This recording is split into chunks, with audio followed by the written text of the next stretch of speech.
नमस्कार friends. DM Shyam classes YouTube channel पे आपका हार्दिक स्वागत।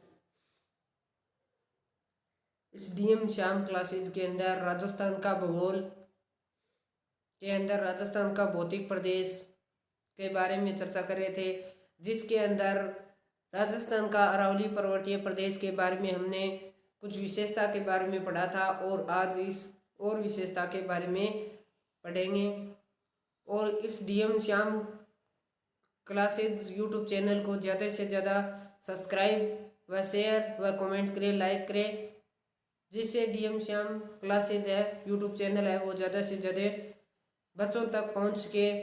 और इस कोरोना काल के अंदर सबको इस पढ़ाई की ज़रूरत होती है, तो इस कारण से हमने ये यूट्यूब चैनल खोला है, जिसके अंदर यूट्यूब चैनल है जो ये सभी लोग बच्चों तक पहुँचे, तो सभी जो फ्रेंड्स हैं वो इस वीडियो को देखें और जिसे उनके क्लास के अंदर जो विचलित हो रही है पढ़ाई है वो भी विचलित न हो। और इस कारण से इस यूट्यूब चैनल को खोला गया है।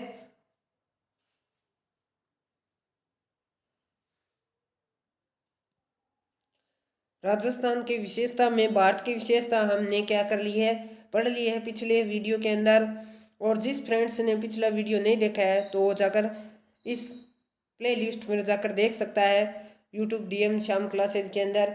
और राजस्थान के संदर्भ में पढ़ते हैं तो राजस्थान के संदर्भ में हमें राजस्थान की चट्टानों के बारे में चर्चा करते हैं। राजस्थान की चट्टानें हैं जो राजस्थान के अंदर अरावली पर्वतीय प्रदेश है उसके अंदर चट्टानें कौन सी पाई जाती है, आग्नेय चट्टानें पाई जाती है। और चट्टानें तीन प्रकार की है, आग्नेय चट्टानें, औषधि चट्टानें और रूपांतरित चट्टानें। ये पृथ्वी पर तीन प्रकार की चट्टानें पाई जाती है, जिसमें से आग्नेय चट्टानें हैं वो प्राथमिक चट्टानें हैं। जब इस अरावली पर्वत प्रदेश की उत्पत्ति हुई उस समय सबसे पहले यही चट्टान की उत्पत्ति हुई थी।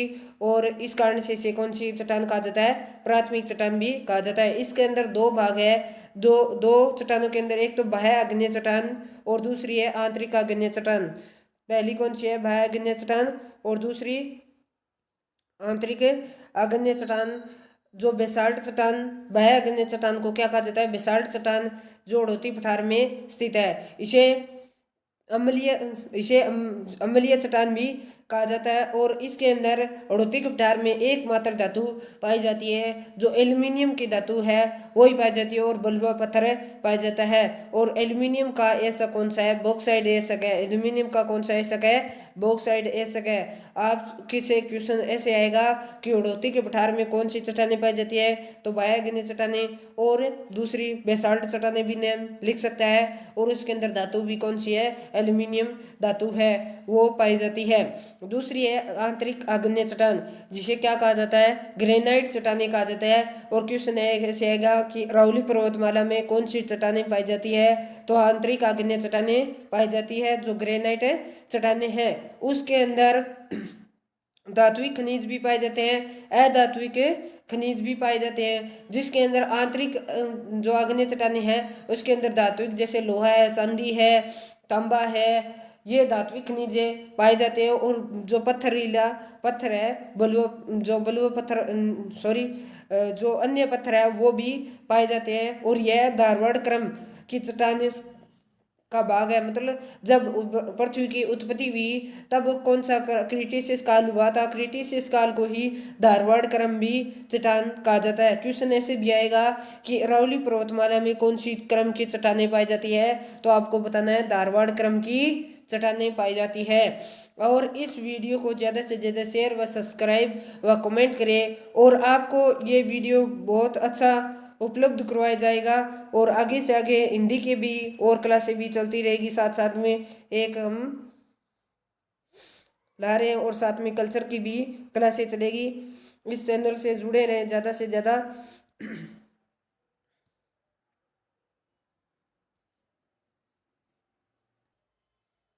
अब मर्दा मर्दा की उत्पत्ति कैसी होती है, मर्दा मर्दा है जो चट्टाने चट्टाने क्या होती है, धीरे धीरे जल के कारण से या वायु के कारण से या जो बर्फीलों इलाकों में बर्फ के कारण से जो चट्टाने क्या हो जाते हैं, विखंडन हो जाता है और बड़े बड़े पत्थरों के माध्यम से, नदियों के द्वारा या किसी अन्य कारण से जो छोटे छोटे पत्थरों में बिखर कर ये क्या मृदा का एक रूप ले लेती है और मृदा धरातल पर पाई जाती है। जिसे मृदा, जो अरवली पर्वतीय मृदा कौन सी है, अरवली पर्वतमाला में कौन सी मृदा है, क्वेश्चन ऐसे आएगा कि अरवली पर्वतमाला में कौन सी मृदा पाई जाती है, तो लाल मृदा पाई जाती है, लाल मृदा पाई जाती है, जिसे इनसेप्टी सोल भी मृदा कहा जाता है। और लाल मृदा है वो मक्का के लिए बहुत उपयोगी है, मक्का के लिए क्या है, बहुत उपयोगी है। तो इस मक्का की जो पेटी है वो विश्व के अंदर मक्का मक्का के जो सर्वाधिक उत्पादन है कहाँ होता है, तो उत्तरी अमेरिका के अंदर, महाद्वीप के अंदर जो अमेरिका है उसके पेरिस घास के मैदानों में मक्का का सर्वाधिक उत्पादन होता है।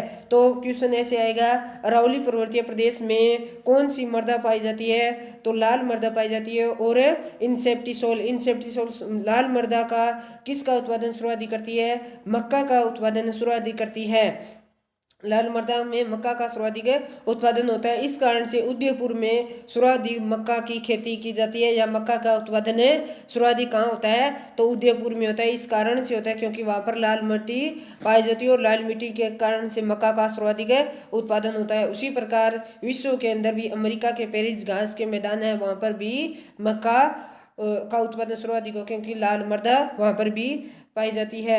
और खनिजों के अंदर देखा जाए तो खनिजों के अंदर अरवली पर्वतमाला की विशेषता में देखा जाए, खनिज है वो धात्विक और अधात्विक दो प्रकार के खनिज भी पाए जाते हैं। और दूसरा है विशेषता के अंदर वन और वन्य जीव, वन और वन्य जीव, जो वैसे तो वन और वन्य जीव सर्वाधिक है, आपको पता ही है कि अरवली पर्वत में पाए जाते हैं, अरवली पर्वतीय प्रदेश में सर्वाधिक पाए जाते हैं। और उसमें से क्वेश्चन ऐसे भी आ सकता है, भौतिक प्रदेशों में पूछे तो अरवली पर्वतीय प्रदेश, यदि डिस्ट्रिक्ट पूछे तो उदयपुर बताना है, क्या बताना है, उदयपुर बताना है। तो अब इस अरवली 2016 के आंकड़ों के अनुसार देखा जाए तो वन रिपोर्ट आई थी, वन विभाग के द्वारा वन रिपोर्ट जारी की गई थी 2016 में। इसके अंदर क्या किया गया था, वन रिपोर्ट के अंदर उदयपुर में जो है, उदयपुर को में सर्वाधिक है इसका जो वन रिपोर्ट है वो सर्वाधिक वन्य जीव का विस्तार माना जाता है। और ये क्या है, वन्य जीव और वन जीव होने के कारण, वन सर्वाधिक होने के कारण कौन सी जनजाति सर्वाधिक पाई जाएगी, तो आदिवासी जनजाति सर्वाधिक, जहाँ पर अपना वो अपना उत्पादन कर सकती है या अपना जो है पालन पोषण वहाँ पर कर सकती है, तो वो आदिवासी जनजाति की आश्रय स्थली भी कहा जाता है, इसे आश्रय स्थली भी कहा जाता है। क्वेश्चन ऐसे आएगा कि अरावली पर्वतमाला है वो क्या है, वन्य जीव की आश्रय स्थली, जो आदिवासियों की जनजातियों की आश्रय स्थली कौन किसे कहा जाता है, तो अरावली पर्वतीय प्रदेश को आदिवासी जनजातियों की आश्रय स्थली भी कहा जाता है। अब आदिवासी जो रहते हैं तो आदिवासी अपने कृषि का उत्पादन करने के लिए, अपना पालन पोषण करने के लिए क्या करेंगे, स्थानांतरित कृषि करेंगे, जैसे जंगलों को काटकर कृषि का उत्पादन करेंगे, जिसे स्लेश एंड बर्न भी कहा जाता है या जूमिंग कृषि कहा जाता है। ये अरावली पर्वतीय प्रदेश के अंदर की जाती है। क्वेश्चन ऐसे भी आएगा कि स्थानांतरित कृषि या जूमिंग कृषि या स्लेश एंड बर्न कृषि कहाँ की जाती है, तो अरावली पर्वतीय प्रदेश के अंदर की जाती है, क्योंकि आदिवासी सर्वाधिक जनजाति है वो सर्वाधिक अरावली प्रदेश के अंदर स्थित है। और वो क्या करते हैं, जंगलों को काटते हैं और उनका धीरे धीरे स्थानांतरित क्यों कहा जाता है, क्योंकि जंगल एक स्थान पर जंगल काटे, उसके बाद में जहाँ पर उत्पादन कम होने लगा तो दूसरे स्थान पर चले जाते हैं, और इसी प्रकार स्थानांतरित कृषि कहा जाता है। ठीक है, तो आपको इसके अंदर जनजातियां कहाँ कहाँ पाई जाती है ये भी बता दिया जाएगा कि जनजातियां शुरुआती का है वो अरावली पर्वतीय प्रदेश के अंदर ही पाई जाती है, और छोड़कर सांसी व सहरिया जनजाति, दो ही जनजाति ऐसी जनजाति है जो बाहर पाई जाती है, और बाकी है जो अरावली पर्वतीय प्रदेश के अंदर ही पाई जाती है। ठीक है, सांसी जनजाति और सहरिया जनजाति, सहरिया जनजाति है हडोती के प्रदेश के अंदर पाई जाती है जो बारां के अंदर है, और ठीक है, और सांसी जनजाति है भरतपुर के अंदर है। तो सहरिया जनजाति है जो क्वेश्चन ऐसे आएगा, ऐसी कौन सी जनजाति है जो अरावली पर्वतीय प्रदेश से बाहर बाहर स्थापित बाहर है वो स्थित रहती है, तो वो कौन सी है, सहरिया जनजाति है। ठीक है, और अब इधर सिरोही के अंदर कौन सी जनजाति रहती है, ग्रासीय जनजाति रहती है, जो पहाड़ी क्षेत्र सर्वाधिक पहाड़ी क्षेत्र आता है, जो सबसे ऊंचा पहाड़ी क्षेत्र है यही है। तो ये स्थानांतरित कृषि कौन सी, इसे स्थानांतरित कृषि को क्या कहा जाता है, वालरा कहा जाता है। क्या कहा जाता है, वालरा कहा जाता है। और शहरिया ग्रासीय जनजाति है वो सिरोही में स्थित है, ठीक है। और डूंगरपुर के अंदर डामोर जनजाति पाई जाती है। और डामोर जनजाति कौन सी स्थानांतरित कृषि करती है, इसे कौन से नाम से जाना जाता है, दजिया कहा जाता है। क्या कहा जाता है, दजिया कहा जाता है। और भील जनजाति कहाँ पाई जाती है, आपको सबको पता है, सबसे प्राचीन जनजाति मानी जाती है। और भील जनजाति है वो उदयपुर में सर्वाधिक निवास करती है, जिसे क्या कहा जाता है, चिमाता जो नाम से जो स्थानांतरित या जूमिंग कृषि करती है, ठीक है। राजसमंद से लेकर कोटा के मध्य, जो राजसमंद चित्तौड़गढ़ और कोटा है उसके मध्य कौन सी पाई जाती है, कथोड़ी जनजाति पाई जाती है। और कथोड़ी जनजाति जो है पाई जाती है। और इधर जयपुर में मीणा जनजाति पाई जाती है। सबसे ज़्यादा विकसित जनजाति यही मानी जाती है। और ये सरकारी या अन्य जो कृषि से रिलेटेड जो काम नहीं होता है उसके अलावा जो काम है यही मीणा जनजाति सबसे ज़्यादा करती है जनजातियों के अंदर। और भरतपुर जनजाति है वो जो संसी जनजाति है वो भरतपुर में पाई जाती है, स्थित है।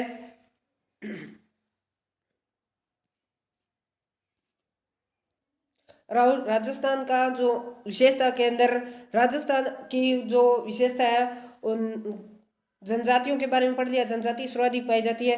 और राजस्थान के अंदर अधिकांश नदियों का उत्पादन उद्गम है वो कहाँ से होता है, अरावली पर्वतीय प्रदेश से ही होता है। जैसे बनास है, कांतली है, बाणगंगा है, लूनी है, मेनार है, जाखम है, पश्चिम बंगाल है, रूपारेल है, साबी है, इन सब का क्या है, अरावली पर्वतीय प्रदेश से ही उद्गम, अरावली से ही उद्गम होता है। ये अलग अलग, कई तो बंगाल की खाड़ी में जाकर गिरती है और कई है वो कुछ नदियां हैं वो अरब सागर में जाकर गिरती है, ठीक है। तो एक जल विभाजक भी कहा जाता है अरावली पर्वतीय, अरावली को क्या कहा जाता है, जल विभाजक भी कहा जाता है। इसके अंदर विशेषता के अंदर पढ़ा था कि जल विभाजक भी कहा जाता है। जो एक बुराट का पठार है, इसके अंदर अरावली पर्वत के अंदर एक बुराट का पठार है। अरावली पर्वत के अंदर एक क्या है, बुराट का पठार है। जो उस बुराट के पठार से पूर्व की ओर साइड से निकलने वाली नदियां तो क्या करती है, बंगाल की खाड़ी में जाएगी। और बुराट के पठार से पश्चिम की ओर निकलने वाली नदियां हैं वो क्या है, अरब सागर में जाकर अरब सागर में जाएगी। इसी प्रकार क्वेश्चन ऐसे आएगा कि बुराट का पठार राजस्थान के अंदर कौन सा पठार है जो बंगाल की खाड़ी व अरब सागर नदी तंत्र का जल विभाजक करती है या जल का विभाजन करती है, नदियों के जल का विभाजन करती है। तो वो क्वेश्चन ऐसे बताएगा, बुराट का पठार आएगा, आंसर क्या आएगा, बुराट का पठार आएगा, ठीक है। और इसके अंदर विशेषता और है, पर्वतीय प्रदेश का विशेषता हमने कंप्लीट कर ली है। और इसके बाद में हम अरावली पर्वतीय प्रदेश के वर्गीकरण के बारे में पढ़ेंगे। अरावली पर्वतीय प्रदेश के अंदर विशेषता के अंदर हमने पढ़ लिया, आदिवासियों के बारे में पढ़ लिया, ठीक है, इसकी आकृति के बारे में पढ़ लिया, और इसके जो जल विभाजक के बारे में पढ़ लिया, और इसका विस्तार पढ़ लिया हमने, और अक्षांशीय देशांतरीय विस्तार भी पढ़ लिया, और इसका जो कहाँ तक फैली हो इसके बारे में हमने चर्चा कर ली है। और इस वीडियो में और नेक्स्ट वीडियो में जिस फ्रेंड्स ने नहीं देखा है तो वीडियो जाकर देख सकता है। और अरावली पर्वतीय प्रदेश का वर्गीकरण है, जो ऊंचाई आधार कौन सा माना है, क्वेश्चन ऐसे भी आएगा, अरावली पर्वतीय प्रदेश का जो आधार है वो किस के आधार पर अरावली पर्वतीय प्रदेश का वर्गीकरण किया गया है, तो वो बताना है आपको। ऊंचाई के आधार पर इसका अरावली पर्वतीय प्रदेश का क्या किया गया है, वर्गीकरण किया गया, ऊंचाई के आधार पर इसका वर्गीकरण किया गया है। और ऊंचाई के आधार पर, तो ऊंचाई आपको पता है सिरोही के अंदर सर्वाधिक ऊंचाई है। और कम ऊंचाई कहाँ पे है, तो जयपुर में सबसे कम ऊंचाई है। और इसका विस्तार है वो सर्वाधिक उदयपुर में है। और सबसे कम इसका विस्तार है वो अजमेर में है। तो अरावली पर्वतीय प्रदेश की उत्तरी 3 भागों में बांटा गया इसका वर्गीकरण। उत्तरी अरावली और दूसरा क्या कहलाता है मध्य अरावली, तीसरा दक्षिण अरावली। 3 भागों के अंदर अरावली पर्वतीय प्रदेश का वर्गीकरण किया गया है और किसके आधार पर किया गया, ऊंचाई के आधार पर किया गया है। इसके अंदर वर्गीकरण के अंदर पढ़ेंगे, एक तो विस्तार के बारे में पढ़ेंगे, एक औसत ऊंचाई के बारे में पढ़ेंगे, एक प्रमुख पहाड़ियों के बारे में पढ़ेंगे और प्रमुख चोटियों के बारे में पढ़ेंगे, प्रमुख दर्रे के बारे में भी पढ़ेंगे, जहाँ पर उत्तरी अरावली में कौन सा दर्रा है, कौन सी प्रमुख चोटियाँ हैं, कौन सी पहाड़ियाँ हैं, कौन सी औसत ऊंचाई सबसे ज़्यादा किसकी है, सबसे कम किसकी है, और अरावली इसकी उत्तरी अरावली की विस्तार कौन सा। इसी प्रकार मध्य अरावली, इसी प्रकार दक्षिण अरावली के बारे में चर्चा करेंगे। उत्तरी अरावली के विस्तार है वो कितने जिलों के अंदर है, तो आपको बताना है 4 जिलों के अंदर। क्वेश्चन आएगा कि उत्तरी अरावली का विस्तार है वो 4 जिलों के अंदर है। छोटे कंपटीशन है उनके अंदर तो 4 जिले पूछ लेंगे, बड़े कंपटीशन होते हैं उनके अंदर इस अरावली पर्वत की चोटियां भी पूछी जाती है। तो प्रमुख पहाड़ियां और प्रमुख चोटियां भी पूछ ले जाती है, जैसे पालखेत की पहाड़ियां झुंझुनू में है और बवाई की पहाड़ियां कहाँ है, झुंझुनू में है। बिलाली भरोच जो हर्ष की पहाड़ियां हैं, इस प्रकार की अलवर इस भरोच है जो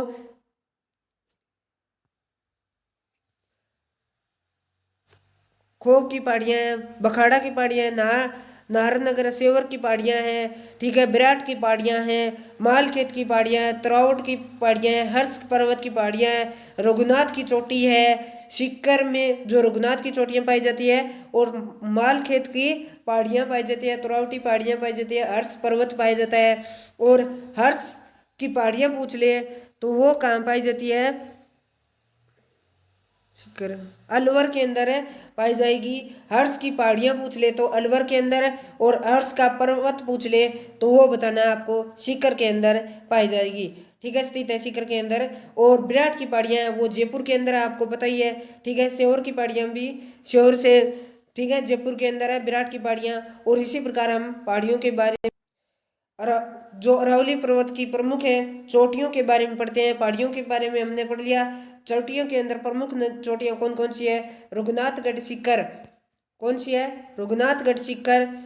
इसका आंकड़े का नहीं पूछा जाता, ज़्यादा आंकड़ा आपको याद नहीं करना है, लेकिन इसका जिला पूछ सकता है, डिस्ट्रिक्ट पूछ सकता है। रघुनाथगढ़ चोटी कहाँ पाई जाती है, तो सीकर में। निम्न में से चोटी नहीं पाई जाती है, उत्तरी अरावली में निम्न में से चोटी नहीं पाई जाती है। ऐसे भी पूछ क्वेश्चन आ सकता है कि 4 आपको मध्य अरावली की चोटी दे दिए जाए और उत्तरी अरावली की एक चोटी दी जाए, तो ऐसे क्वेश्चन आएगा मध्य अरावली में चोटी नहीं पाई जाती है तो उत्तरी अरावली वाली आपको अलग करनी पड़ेगी। उसी प्रकार डिस्ट्रिक्ट 4 डिस्ट्रिक्ट दे दिए जाएंगे सामने और उनके अंदर पूछा जाएगा कौन से सम्मिलित नहीं है, तो 4 में से एक गलत दे दिया जाएगा और एक तीनों सही दे दिए जाएंगे। तो इसी प्रकार आपको याद करना पड़ेगा। उत्तरी अरावली प्रमुख चोटियाँ हैं जो रघुनाथगढ़ सीकर के अंदर स्थित है, और खोया बर्थ जयपुर के अंदर है, बरोच अलवर के अंदर है, बरवाड़ा जयपुर के अंदर है, बबाई झुंझुनू के अंदर है, बिलाली है जो अलवर के अंदर है, विराट की पहाड़ियाँ हैं वो जयपुर के अंदर है, सरिस का अभ्यारण्य भी है जो अलवर के अंदर है, और इसी पहाड़ियों के अंदर सरिस का अभ्यारण्य के अंदर ही सरिस का पहाड़ियाँ हैं। भानगढ़ जो अलवर में है, भानगढ़ दुर्ग भी है। कला संस्कृति के अनुसार कल्चर में पूछा जा सकता है कि भानगढ़ दुर्ग किस पहाड़ी पर स्थित है और कौन से जिले में है, तो आपको बताना है अलवर में है। जयगढ़ जो पहाड़ियाँ का है जयपुर में है, और नाहरगढ़ जयपुर में है, बालागढ़ जयपुर में, ये जयगढ़ है, नाहरगढ़ है, बालागढ़ है, ये क्या है, दुर्ग है, इन पहाड़ियों पर स्थित है। तो हम उत्तरी अरावली की औसत ऊंचाई पूछ ले तो 450 किलोमीटर है, 450 मीटर, सॉरी किलोमीटर नहीं, 450 मीटर है। अरावली पर्वत की ऐसे क्वेश्चन आएगा उत्तरी अरावली और मध्य अरावली का, जो उसके अंदर बता दिया जाएगा कि कौन कौन सी उत्तरी अरावली है और कौन कौन सी मध्य अरावली है। ऐसे क्वेश्चन पुटअप हो सकते हैं। अब बढ़ते हैं मध्य अरावली। मध्य अरावली का विस्तार एक ही जिले में है, ठीक है, कौन से जिले में, अजमेर में। कौन से जिले में, अजमेर जिले में एक ही मध्य अरावली का विस्तार है, और इसकी ऊंचाई पूछ ले तो औसत ऊंचाई है 500 से 7। उसके अंदर 4 जिले थे, ठीक है, इसके अंदर 4 जिले कौन कौन से, सीकर, जयपुर, अलवर और ठीक है, ये थे। और इसके अंदर ऊंचाई पूछ ले तो 500 से 700 मीटर, मध्य अरवली की ऊंचाई पूछ ले तो 500 से 700 मीटर है। इसकी पहाड़ियाँ पूछ ले तो मेरवाड़ा की पहाड़ियाँ अजमेर में है। इसकी प्रमुख चोटियाँ पूछ ले तो गोरम जी की चोटी, मेरिया जी की चोटी, तारागढ़, नागपहाड़, ये चोटियाँ पूछेंगे तो आपको पता है कौन से जिले में है। इन चोटियों के नाम याद कर लेना, जैसे गोरम जी, मेरिया जी, गोमेताना। गोमेताना इसकी ट्रिक बन सकती है, ऐसे ट्रिक बना सकते हो आप यदि ट्रिक पे याद करते हो तो। लेकिन ट्रिक से ज़्यादा याद नहीं रहता, लंबे टाइम कितनी ट्रिक बनाओगे, ज़्यादा ट्रिक नहीं बना सकते, क्योंकि ट्रिक इतनी ज़्यादा लंबे टाइम तक याद नहीं रह सकते जितना हम सीधा याद करते हैं उससे अच्छा है। ट्रिक से नहीं याद इतनी ज़्यादा याद नहीं होती, क्योंकि ज़्यादा ट्रिक होने के कारण से हम कंफ्यूज में हो सकते हैं और एग्ज़ाम के समय हम कंफ्यूज में आ सकते हैं कि कौन सी अरावली किस ट्रिक पे थी, कौन सी नहीं, ये कर सकते हैं नहीं कर सकते हैं ट्रिक के अंदर, तो सीधे ही करना पड़ेगा। मध्य अरावली का विस्तार अजमेर में औसत ऊंचाई 500 से 700, मेरवाड़ा की पहाड़ियाँ प्रमुख है अजमेर में, गोरम जी, मेरिया जी, तारागढ़, नागपाड़ अजमेर में। इसको 4-5 बार आप रिपीट करोगे ना तो अपने आप ही लर्न हो जाएगा, याद हो जाएगा। बर्न, इसके प्रमुख दर्रे कौन से हैं? बरदरा जो पाली में है, शिवपुरी, सूराघाट, पिपली, अरनिया, पोखरिया और झिलवाड़ा, ये सारे क्या है? अजमेर में। इनको याद करना ही पड़ेगा। बरदरा पुछले पाली में, शिवपुरी और सूराघाट, पिपली, अरनिया, पाखेरिया, झिलवाड़ा, ये क्या है? अजमेर में स्थित है। ठीक है।